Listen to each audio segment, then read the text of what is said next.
आपके double standard है। आप जो कह रहे हैं इसमें से नफरत की गंध आती है।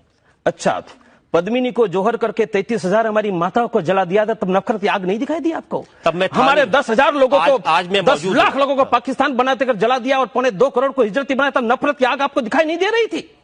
और मैं जब ये राष्ट्र को बचाने की बात लोकतांत्रिक पद्धति से करता तो नफरत की आग दिखाई देती है।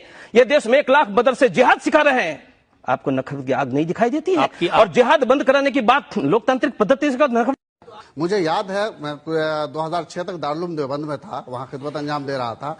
हम लोग परवीन तोगड़िया जी का जवाब देते देते परेशान रहते थे। ऐसी जहर अफशानी वो करते थे वो गुजरात के अंदर।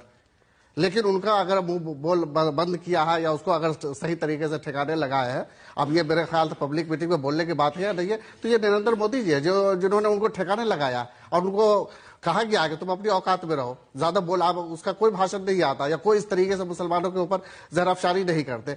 तो इस तरीके से हमको कभी कभी ऐसा लगता है। ये मैं आपसे पूछना चाहता हूं कि क्या वाकई में अब गुजरात में प्रवीण तोगड़िया और बजरंग दल के लोग कुछ नहीं कर सकते? जी देखिए, जिन लोगों को गुजरात का अगर अंदाजा हो, आप तो सिर्फ दंगों की बात करते हो। गुजरात में जो दहशत थी ना, यानी फसाद के बगैर, ये बजरंग दल और वीएचपी की होती थी। यानी ऐसी होती थी, मैं 90s का जमाने की बात करता हूं, जब गुजरात में कोई दंगा नहीं हुआ था। कांग्रेस, चाहे कांग्रेस की हुकूमत हो या किसी की भी हुकूमत हो, सड़कों पे चलती थी वीएचपी या बजरंग दल की। यानी उनकी दादागिरी का ये आलम था कि अहमदाबाद शहर में आप नॉन वेजिटेरियन रेस्टोरेंट नहीं खोल सकते थे। और तोगड़िया साहब की चलती थी पुलिस में। ये जो वंजारा वगैरह जो अंदर है ना, ये ब्लू आइट बॉय तोगड़िया के थे। और मुसलमान दहशत में था इनके उसमें।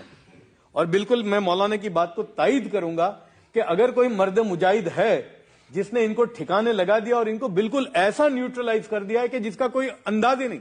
वरना ये तोगड़िया साहब अहमदाबाद शहर में जब उतरते थे तो 200 गाड़ियों से उनका इस्तकबाल होता था और इनका सालाना इजलास होता था जिसमें 5 लाख और 10 लाख लोग होते थे। आज ये जब अहमदाबाद शहर में उतरते हैं तो इनका ड्राइवर के अलावा कोई लेने वाला नहीं होता। तो ये हाल हुआ है इनका।